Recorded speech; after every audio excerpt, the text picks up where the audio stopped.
법문 들으시는 모든 분들이 재앙은 소멸하고 소원은 성취해서 부처님 전에 복 많이 지으시기를 바라드립니다. 오늘은 지난 시간에 이어서 금강경 13분, 즉 재앙을 축복으로 만드는 금강경 해설을 좀 말씀드리겠습니다. 이제 지난번에도 말씀을 드렸습니다만은 바라밀이라는 해석은 차 안에서 피 안으로 간다 이렇게 해석이 됩니다. 근데 굉장히 거창한 해석이고 우리가 실감하기 어려운 그런 해석입니다. 차 안이 어딘지 피 안은 가보지도 않은데 거기가 어딘지 이렇게 하면은 굉장히 실감이 안 납니다. 근데 차 안을 재앙이라고 그리고 우리 재앙이 변해서 축복이 되는 경우를 경험을 했기 때문에 축복을 피 안이라고 한다면은 그런 해석은 아주 이해하기 쉬운 해석이고 그것이 발근이라면은 우리 현실에 알맞는 이해하기 쉬운 그런 해석으로 한다라는 말씀을 드린 적이 있습니다. 그런데 이제 오늘도 그것에 이어서 이런 표현이 나옵니다. 근데 이 금강경을 다 추상적이고 비현실적이라고 해석을 아무리 잘해도요. 우리가 이런 세계 언제 봤어? 해설하는 당신은 정말 알아? 뭐 이런 식의 의문을 갖게 되기 아주 쉬울 정도로 구름 잡는 이야기 같은 게 너무나 많습니다. 저도 그렇게 알았지만은 제가 그래도 금강경을 왜 좋아했을까? 구름 같은 얘기면서도 왜 좋아했을까? 언젠가 전생에 아마 많이 했던 것 같아요. 잘 모르면서도 좋았던 것 같습니다. 그런데 그때는 안다고 그랬었어요. 안다고 그랬는데 지금 금강경 공부한 지 몇십 년 되고 보니까 그때 알았다고 생각했던 것은 그저 생각일 뿐이지 실제로 알았던 건 아니었던 것 같습니다. 하여튼 그래서 좋아서 이렇게 했지만은 실제로 이제 금강경을 조금 하려고 오다 보니까 이것이 해석 참 잘해야 되겠다. 해석 잘하면 우리한테 굉장히 보배가 되고 여의조화 같은 것이 될 수가 있지만은 우리의 참 구름 잡는 식의 해석을 해서는 아무 도움이 안 됩니다. 사람이 왜 이렇게 더 아주 비현실적인 사람, 공리공론적인 사람, 아주 무지한 사람이 될 공산이 아주 매우 많다. 이런 말씀을 드립니다. 잘 이해하시고 활용하셔서 하신다면 분명히 행복하고 그리고 지혜롭고 유능해지실 것이 틀림이 없다. 이렇게 말씀을 드립니다. 그럼 지난번에 이제 무소설 부처님은 아무 하실 말씀이 없습니다. 태고 쪽의 침묵을 그대로 유지하고 계시는 것 같습니다. 그러면은 이제 사람들이 그래요. 부처님 참 심심하겠다. 친구가 있어서 대화라도 해야 재미가 있지. 부처님이 그냥 태고 쪽의 침묵을 그대로 지키고 계시면은 무슨 재미로 사느냐 이럴 수가 있습니다. 우리는 재미는 누가 있음으로써 생기는 걸로 그렇게 압니다. 저도 많이 그랬던 것 같아요. 근데 이제 금강경 제 얘기를 해야 그래도 조금 실감이 납니다. 금강경 공부 자꾸 하니까요. 누가 있음으로써 행복이 온다라는 것은 그런 행복은 굉장히 유한한 행복이고 일시적인 행복이고 진정한 행복이 아닙니다. 누가 있든 없든 내 속에 본래 있었던 행복이 있는 것 같아요. 그것을 발견할 때 영원한 행복이 되고 참된 행복이 된다는 것을 알 수가 있습니다. 행복은 누구에 의해서 마음 밖에서 주어지지 않습니다. 주어지는 행복은 일시적이고 불완전한 행복이다. 이렇게 말씀을 드립니다. 서가열에는 아무도 없고 혼자 계신 것 같아도 본래 가지고 있는 절대적이고 무한한 행복을, 무한한 기쁨을, 무한한 즐거움을 항상 누리고 계신다. 이제 이렇게 봐야 되고 이제 그것을 우리는 잘 모르는데 저는 밝은 스승을 통해서 얘기를 듣습니다만은 도통의 세계가 어떤지 사람들은 잘 모른다. 근데 깨쳐본 사람만이 그것의 위대성을 안다. 참 대단한 것이다. 이제 이렇게 얘기를 하십니다. 이제 그 한마디 속에서 도통이라는 것은 대단하다. 그리고 참 외롭지 않은 거고 즐거운 거고 위대한 것이다라는 것을 이제 이해하게 합니다. 근데 이제 이런 표현이 나옵니다. 수보리야, 어휘나 어떻게 생각하느냐. 삼천대천 세계라는 것은 이 온 우주를 얘기합니다. 우주에 있는 세계를 구성하고 있는 것이 미진이죠. 미진이 많겠느냐 이제 이런 얘기를 합니다. 근데 이 얘기 속에는 무엇이 들어있느냐 하면은 너 이런 우주가 있다고 보지? 보이지? 보입니다. 보이니까 있는 거 같지? 있는 거 같습니다. 그리고 그 속에 세계가 있으면 그 안에 산도 있고 바다도 있고 뭐 이런 것이 보이지? 네, 보입니다. 그러니까 존재한다고 믿지? 네, 존재한다고 믿습니다. 그리고 많으니 적으니 이런 생각도 나죠. 네, 납니다. 이제 그렇게 이 얘기가 되는 겁니다. 그러니까 우리는 눈에 보이는 게 보이잖아요. 피아노도 보이고 뭐 쭉 보이는데 보이는 거는 다 존재한다고 믿습니다. 그렇죠? 가서 만져보면 딱딱딱딱 소리가 나니까 아, 있구나. 존재한다. 이것을 알게 합니다. 마찬가지로 산도 있고 바다도 있고 세계도 있고 이게 있는 것 같아요. 실제로 가서 보면 촉감이 있어요. 그래서 존재한다고 봅니다. 그리고 많고 적고라는 또 분별도 냅니다. 이건 수보리가 매우 많습니다. 부처님이 이렇게 대답을 합니다. 그랬더니 이제 수보리야, 이 모든 이제 미진은 이제 구성 이제 세계가 전체라고 하면 미진은 이제 구성원이 됩니다. 이제 구성원들이 모여서 전체가 되는 거죠. 미진은 열애설 비미진이 심형미진이요. 열애설 세계는 비세계일세 심형세계니라. 이제 이렇게 해석을 하세요. 오늘은 이 얘기는 간단한 것 같아도 또 이게 해석이 잘 안 되는 것 같아요. 근데 요것을 잘 이해만 하셔도 굉장히 우리가 아주 쉽게 말해서 불행을 극복하고 행복해질 수 있습니다. 무지를 극복하고 지혜로울 수가 있습니다. 또 무능을 극복하고 능력이 있어질 수 있다. 이렇게까지 얘기를 합니다. 이런 작은 구절에서 어떻게 그런 엄청난 일이 벌어진단 말이에요. 이렇게 또 생각할 수 있죠. 저도 그렇지 않은 거로 쭉 몇십 년을 알아왔는데 이 구절을 읽고 또 읽고 또 읽고 그리고 조금 알았지만은 이 구절은 굉장히 중요한 것 같습니다. 근데 실제로 이제 이 얘기가 중요합니다. 미진하고 이제 세계가 있습니다. 요건 부분이고 이건 전체라고 해석하면 됩니다. 요거 하나하나 따질 필요가 없어요. 이런 부분들이 모여서 전체가 되죠. 근데 부분은 이 부분이라고 하는 것은 사실은 부분이 아니고 이름이 이제 부분이다. 또 이 전체라고 하는 것은 사실은 즉비세계, 너희들이 생각하는 전체라는 뜻과도 틀리고 그 이름이 세계다. 뭐 이런 뜻으로 해석을 할 수가 있습니다. 우선 세계를 먼저 한번 생각을 해봅니다. 이 우주가 있고 세계가 둘은 분명히 존재하는 것 같아요. 여기서 어때요? 세상에서 땅도 있고 식량도 있고 거기서 먹고 살잖아요. 농사도 짓고 나무도 있고 나무나 뭐 식량이나 이런 것은 미진이 되고 이 전체는 세계가 된다. 일단 이렇게 이해할 수가 있습니다. 하여튼 이 세계도 존재하고 나무도 존재하고 미진도 존재한다. 우리는 분명히 존재하는 것으로 보입니다. 확실히 존재하는 것 같아요. 근데 진짜 존재하는지 안 하는지는 사실은 모르는데 저는 모르면서도 확실히 존재한다고 믿어왔습니다. 근데 그 믿음이 어디서부터 깨지기 시작을 했냐면은 수도장에 들어가서 공부하면서 저는 그 믿음이 하나하나 깨지기 시작했습니다. 자, 우선 어떻게 되느냐. 이제 이거는 수도해보지 않으면 도저히 깨치지 못합니다. 수도 제대로 해봐야 깨칩니다. 저는 그 밝은 스승 밑에서 이제 한 4년을 출가했어요. 스님과 똑같이 집을 완전히 떠났습니다. 그리고 4년 동안 집에 안 갔습니다. 두문불출하고 스승 밑에서만 공부를 했습니다. 근데 그 4년을 출가하기 전에 1년을 왔다 갔다 했어요.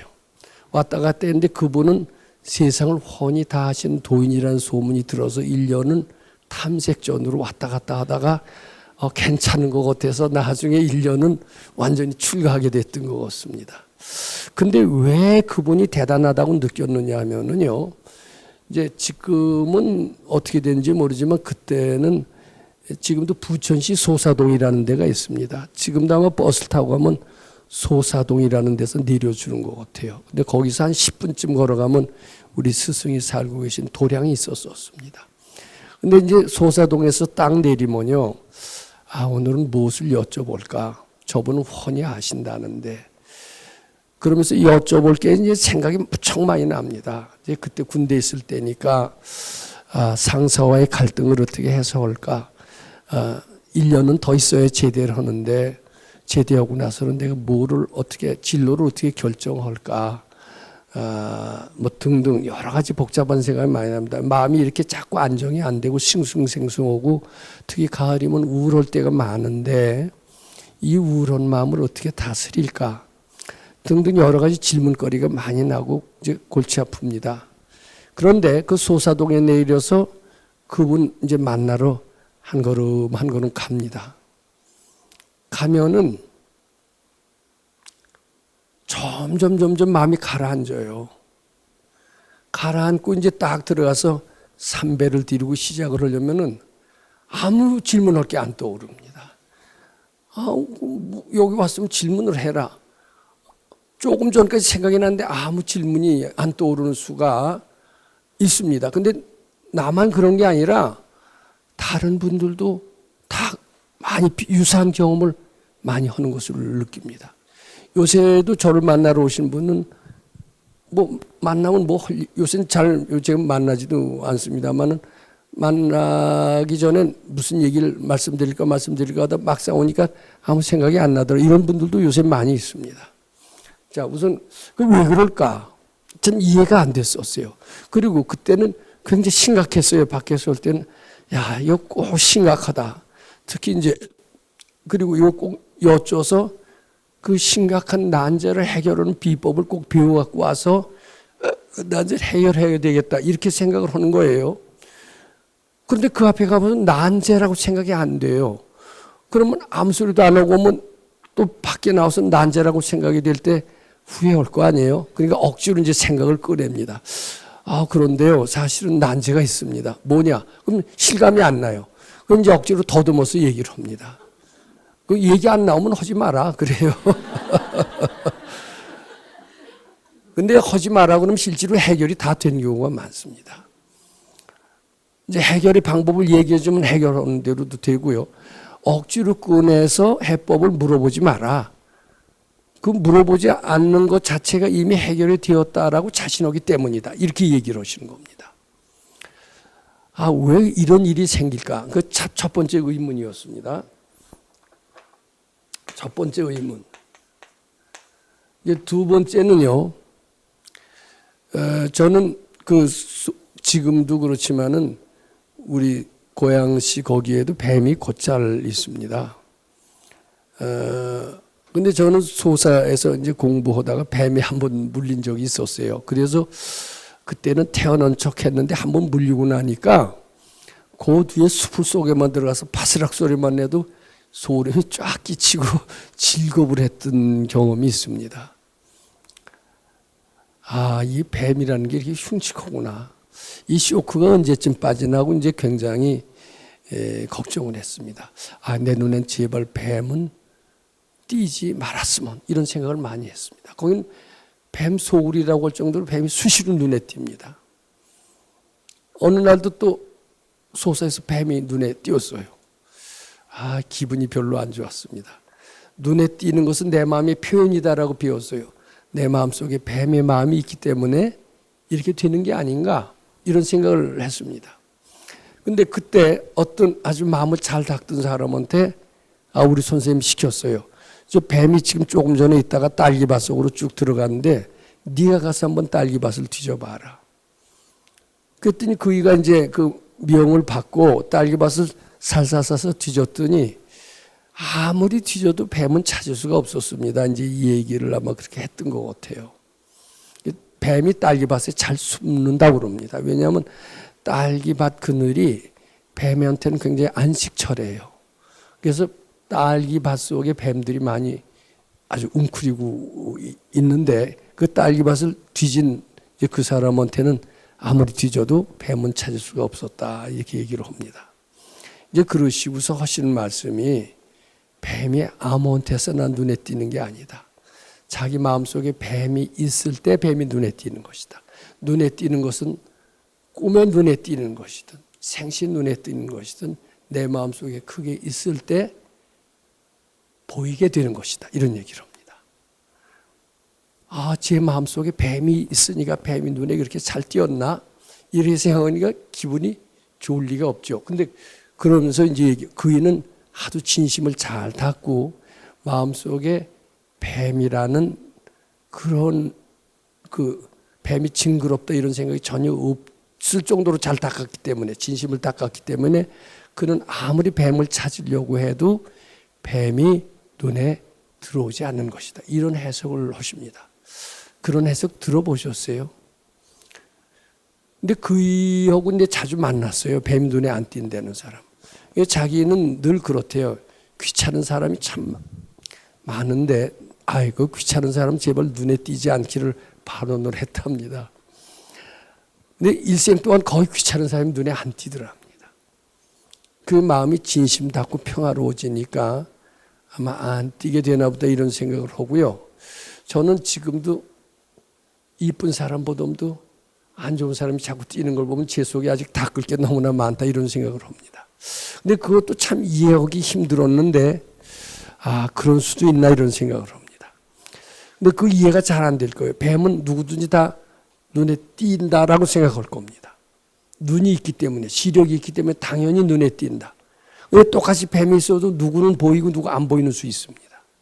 누구나 다 시력이 있다고 해서 띄는 건 아닙니다. 자, 이 두 가지 예를 들었습니다. 그 다음에 요거는 좀 더 이해하기 힘든 예예요. 이 두 가지, 두 번째까지는 이해하기 힘들어도 따라오실 수가 있을 겁니다. 근데 이것도요, 탐진치를 다 까본 사람이 아니면 두 번째까지 못 따라옵니다. 저는 이제 두 번째까지 따라올 정도가 좀 될 정도로 마음에 있는 것만 보이는 수가 있습니다. 또 내 마음에 있는 것만 귀에 들립니다. 마음에 없는 건 귀에 안 들립니다. 마음에 있는 것만 보입니다. 마음에 없는 건 보이지가 않습니다. 그건 확실한 거 느껴집니다. 그리고 내 마음에 평화가 있을 때 평화로운 게 띄고요. 내 마음에 짜증이 있으면 짜증이 있는 사람이 더 잘 눈에 띄고 더 잘 만나지고요. 더 날 괴롭히는 체험을 많이 하게 된다. 이렇게 보면 됩니다. 근데 반대로 자꾸 진심을 바쳐서 평화롭게 되면 보는 사람마다 부처님처럼 보이고 이 세상이 아주 평화롭게 보여요. 저는 학생 때, 우리 학생 때, 특히 고등학생 때는 참 지금 생각해보면 철없었는데 우리가 마치 나라를 살리는 큰 일꾼이나 되는 것처럼 그냥 그 동네에서 다니면서 휘지주스로 다니고요. 아주 모범생 역할을 많이 했던 적이 있었던 것 같습니다. 그리고 우리 올바르게 살자, 바르게 살자. 세상이 너무 혼탁하다. 이 바른 혼탁한 세상을 바로잡자. 왜 이렇게 세상은 혼탁할까? 나중에 가서 왜 이렇게 혼탁할 그랬더니 우리 도인이 뭐라고 그러신 줄 아세요? 네가 혼탁하니까 세상이 그렇게 보이는 거야 그래요.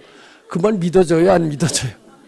근데 다른 사람도 다 말세라고 그러는데요. 다 휴거라고 그러는데요. 그 놈도 마찬가지지 뭐. 나 그게 안 믿었어요. 근데요, 제 마음이 평안하니까 말세라는 말이 잘 안 믿어져요. 근데 되게 부정적인 거 눈에 많이 띄는 수가 있습니다. 전 부정적인 게 너무나 많이 띄었어요. 안 되는 거. 그거 안 돼. 그렇게 해서 뭐가 돼? 그리고 저도 안 돼요. 그리고 누구나 다 안 되는 것만 눈에 다 띈다라고 생각했어요. 내 눈에만 안 되는 게 많이 띄는 게 아니라 안 되는 게 당연히 많으니까 나뿐만 아니라 모든 사람도 안 되는 게 눈에 많이 띄겠지 이렇게 생각을 했던 것 같습니다. 근데 그 말 완전히 틀렸습니다. 내가 나중에 이제 무료법식을 하면서 여러 가지로 바뀌게 됐는데 안 되는 것보다 되는 게 더 잘 뛰더라고요. 그리고 나도 안 되는 체험보다도 되는 체험을 상당히 많이 합니다.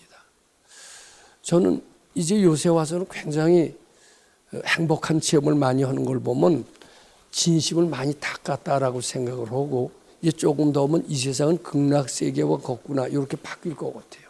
근데 예전엔 특히 어렸을 땐 세상은 참 고달프다. 나는 자빠져도 코가 깨진다. 내 팔자요, 처량한 팔자요. 등등. 이런 이제 푸시킨의 시를 즐겨 읽었습니다. 세상이 그대를 속이더라도 슬퍼하거나 노하지 마라. 근데 이제는 보니까요, 세상이 속일 일이 없어요. 슬퍼할 일도 별로 없어요. 푸시킨의 시를 우리 때 군대 있을 때도요, 군인 내 옆에 있는 그 젊은 장교들이 벽에다 써붙이고 푸시킨의 시를 외웠어요. 근데 푸시킨의 시는 진심 많은 사람들이 있고요. 푸시킨이 몇 살에 죽은 줄 알죠? 젊었을 때 죽었어요. 20대 때 죽었어요. 자기 진심 많은 사람이 소리를 써놓은 거예요. 아마 푸시킨의 시를 즐겨 써서 읽었다 그러면 그놈 진심 많은 놈, 너도 진심 많은 놈, 똑같은 놈이 똑같은 시를 읽고 즐기고 있다. 아마 우리 도인은 그렇게 얘기했을 거예요.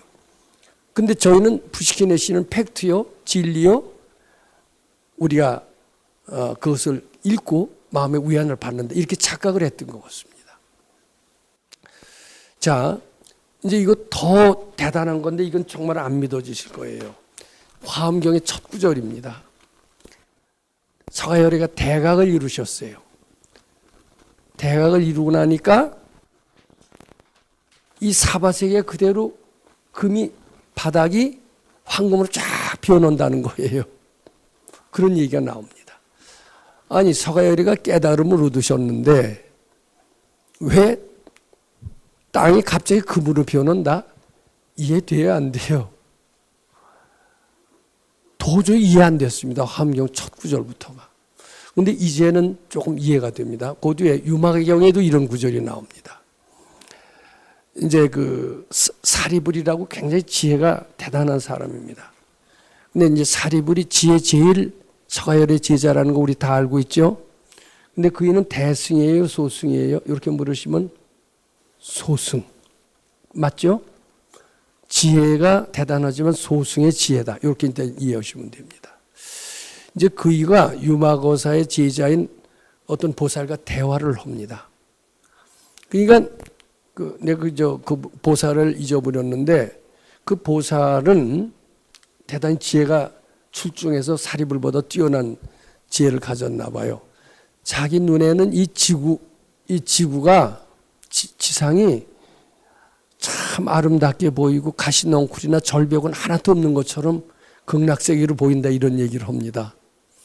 그러니까 이제 사리불이 뭐라고 대답하냐면 내 눈에는 가시덩굴과 절벽과 험한 이런 장벽이 많이 있는 것처럼 보입니다. 왜 이렇게 똑같이 보는 시각이 틀립니까? 이렇게 묻습니다. 그럼 뭐라고 대답을 하느냐 하면은 이거 잊어버렸는데 그 사리불의 마음에는 아직 높낮이가 있다 이거예요. 높낮이가 있으니까 세상이 그렇게 가시덩굴이고 장벽이고 이렇게 보인다. 내 마음속에는 높낮이가 없기 때문에 극락세계로 보인다. 이렇게 하는 겁니다.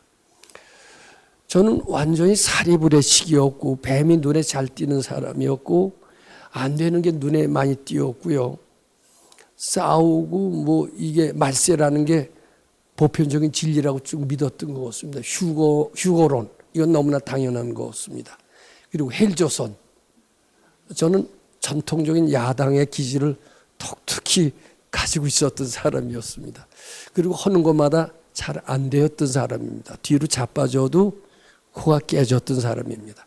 이런 실력으로는요, 불경을 이해할 수가 없어요.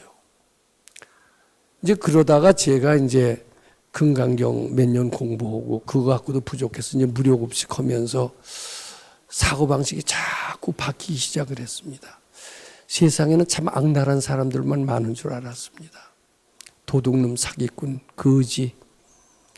근데 점점 제 마음이 바뀌고 제 진심이 닦이면서 너그러운 사람이 많고 감동적인 사람이 많고 그리고 정말 대단한 사람이 많은 것 같아요. 그걸 확실히 느낍니다. 그리고 저는 일이 안 되는 것보다도 되는 게 더 많고요. 그리고 도반들도요. 예전에는 다 제가 먹이고 재우고 도와주고 이래도 배신하는 사람들이 너무나 많았던 것 같습니다. 뭐 지금도 그런 사람이 있겠죠. 근데 이제 배신하는 사람 눈에 잘 안 띄고 너무나 고맙고 넉넉하고 이런 훈훈한 인정을 풍기는 사람들이 너무나 많아요. 예전에 그렇게 난 세상에 쓸쓸하고 춥고 이랬었을 때와 내가 왜 이렇게 변했을까? 현실이 과연 달라서 변했을까? 그게 아닌 것을 알게 됐어요.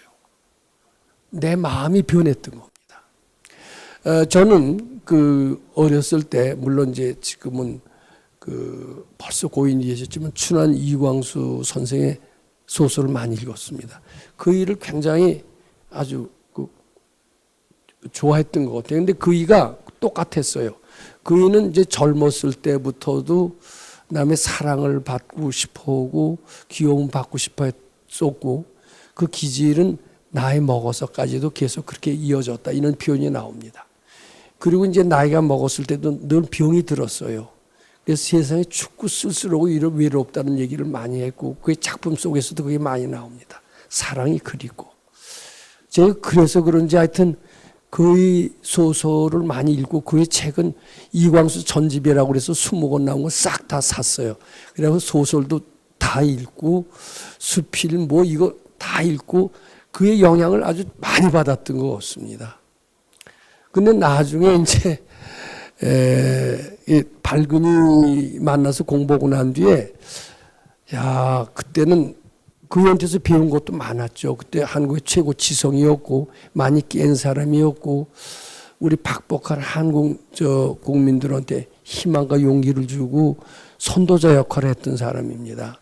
그이가 좋아했던 도산 안창호는 저도 좋아했고 이랬던 것 같습니다. 이승만이나 이런 분은 제가 싫어했고 똑같았습니다. 근데 결국은 그의 팔자도 안 좋고 그 6.25 때 나쁘게 돼서 일찍 죽었잖아요. 어떻게 보면 운이 좋은 사람이 아니죠. 제가 백 박사님 안 만났으면 그의 팔자를 그대로 따라가서 참 힘든 세상을 살았을 것 같아요. 근데 지금 하고 나니까 제가 별천지가 눈이 열리는 것 같습니다. 세상에 이렇게 극락세가 있는 것도 몰랐고요. 세상에 너그러운 사람들도 꽤 많다는 것도 몰랐고요. 마음씨에 훌륭한 사람이 있다는 것도 전혀 몰랐던 것 같습니다. 그리고 안 되는 게 정상인 줄 알았더니 되어지는 게 꽤 많더라고요. 이젠 조금 있으면 한층 더 나가서 불가능이 없다. 한층 더 나가면 불가능은 본래 없다. 이렇게도 됩니다. 근데 그렇게 되어가는 것 같아요. 그러니까 자기 마음 씀씀에 따라서 이 세상은 극락세계도 되고 자기 마음이 진심이 많으면 지옥도 된다. 이렇게 보면 됩니다.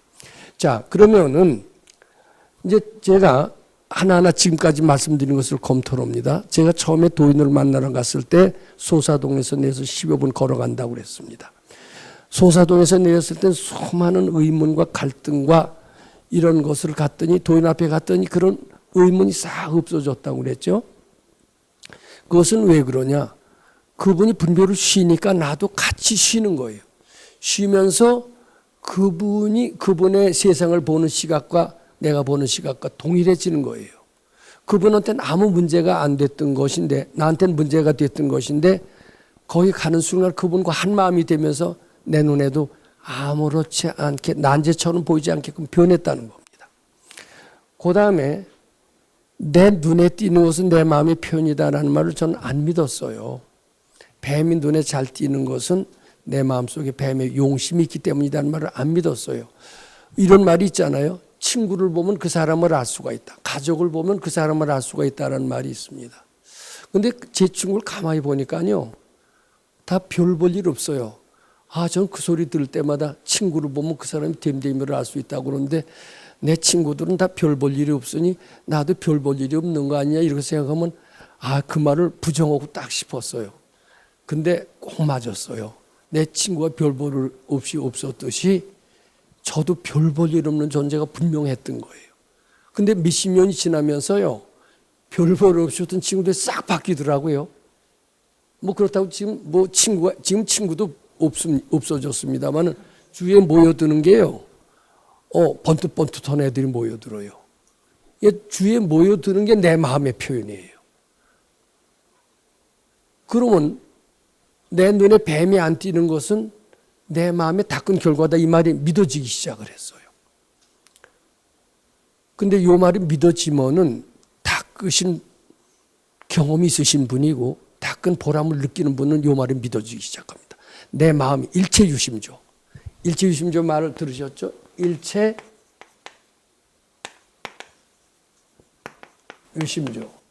다 내 마음이 만든다는 건데 내 마음에 탐진치가 있으면 내 주위도 그렇게 만든다는 거예요.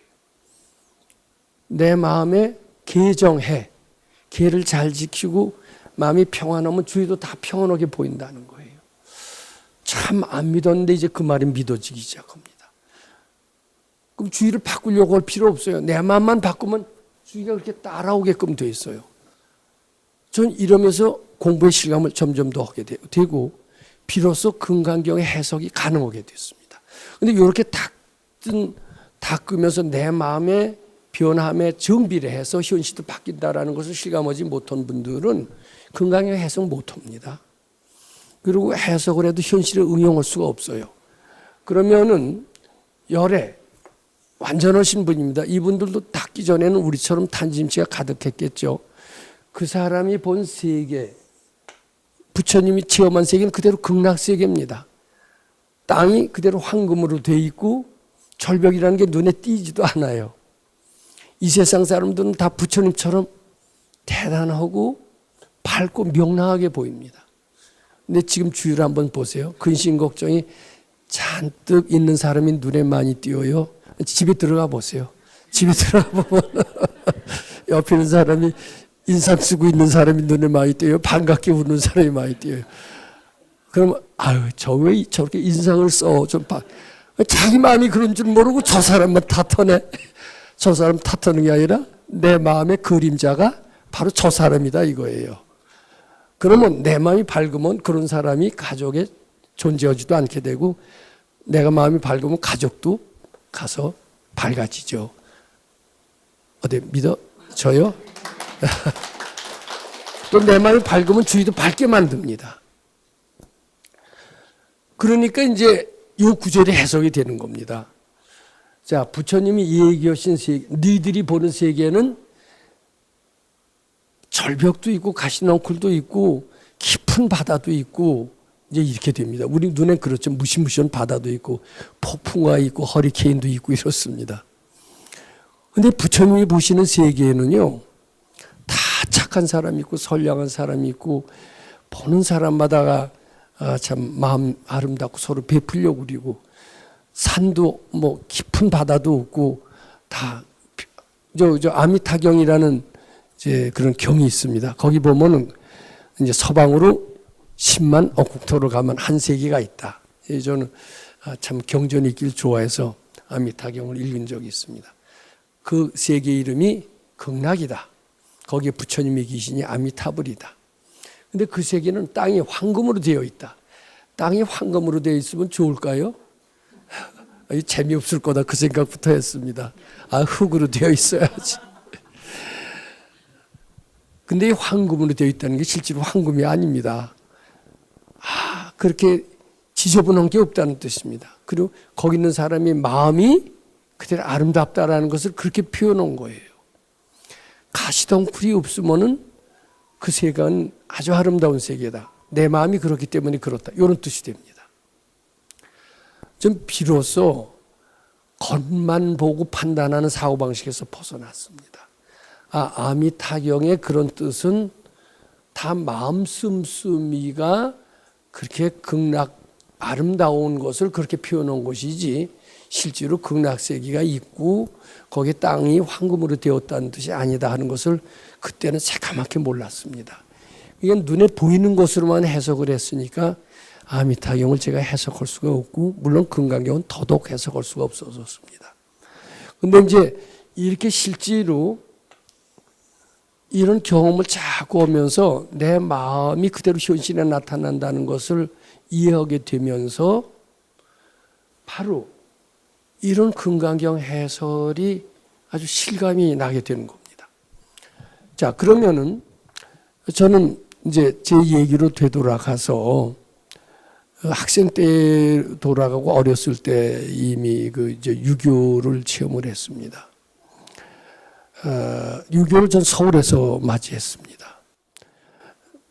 그때는 참 아주 꼼짝만 하고 서울에 있었는데 참 어려웠어요. 우선 먹고 사는 문제가 도저히 해결이 안 됐던 것 같습니다.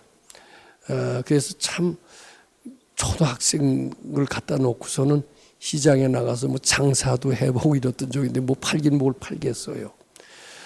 그리고 그때 이미 인민군이라고 하는데 거기 가서 끌려가서 김일성 장군 노래도 배우고 그랬는데 그때 그렇게 구속돼서 끌려다니는 이런 것들이 굉장히 고달프더라고요. 이렇게 자유롭지 못하고 왜 끌려다닐까? 난 빨리 어른이 되기를 바랬습니다. 어렸을 때는 너무 핀잔 주고 구속하고 부자유가 너무나 많고 고통이 많았던 것 같습니다. 나는 빨리 어른이 됐으면 누구나 다 그럴 것이다 라고 생각을 했습니다. 근데 나중에 봤더니 내가 더 유교 때도 고생을 많이 한 것 같아요. 그때는 다 그런 줄 알았어요. 그리고 이제 쭉 보니까 그때부터도 초등학교, 중학교 이게 삶이 그렇게 아름답지 않은 삶을 쭉 이어졌던 것 같습니다. 뭐 가정 불화는 늘 있었고 아주 그게 당연한 걸로 알았어요. 내 눈에만 그렇게 띈다라는 생각을 안 했었어요. 근데 바로 이 금강경이라는 게 이제 천지 개벽하는 가르침입니다. 이제 무슨 생각이든지 우리는 어떻다고 그랬어요. 좋은 생각이든지 나쁜 생각이든지 고통도 기쁨도 슬픔도 그것을 다 바치라고 했습니다. 특히 이제 고통스러운 생각이 자꾸 올라왔을 때 그걸 바치니까 마음이 편안해지는 것을 많이 느꼈습니다. 편안해지는 것을 많이 느끼니까 내가 편안해지니까 주위가 변한다는 생각은 전혀 할 줄 몰랐었습니다. 근데 내가 편안해지니까 주위가 편안해지는 것을 조금씩 느끼게 되면서 내 마음이 현실을 만드는구나 하는 것을 차츰차츰 느끼게 됐습니다. 그전에는 남이 날 괴롭히면 저건 나쁜 놈, 저 놈이 나쁜 놈이었습니다. 저 사람이 날 좋게 해주면 저 사람이 좋은 사람이었습니다. 근데 자꾸 마음을 닦으면은 저 사람이 나를 괴롭히는 게 저 사람이 나쁜 놈이 아니라 내 마음에 나쁜 것이 끌어들인다는 것은 알 수가 없었던 겁니다. 내 마음이 착해짐으로써 저희도 나한테 착하게 대한다는 것은 상상할 수가 없었습니다. 아마 그건 나뿐이 아니라 지금 금강경 공부하고 있지 않은 대부분의 사람들은 다 그런 생각을 할 겁니다. 근데 여기 오셔서 금강경 공부하는 분들은 남 탓하시면 안 됩니다. 남 탓이 아니라 내 죄업 탓입니다. 내 죄업이 불행을 끌어들이고 불행을 끌어들이면 그 사람을 욕하는데 그게 아니라 내가 문제입니다.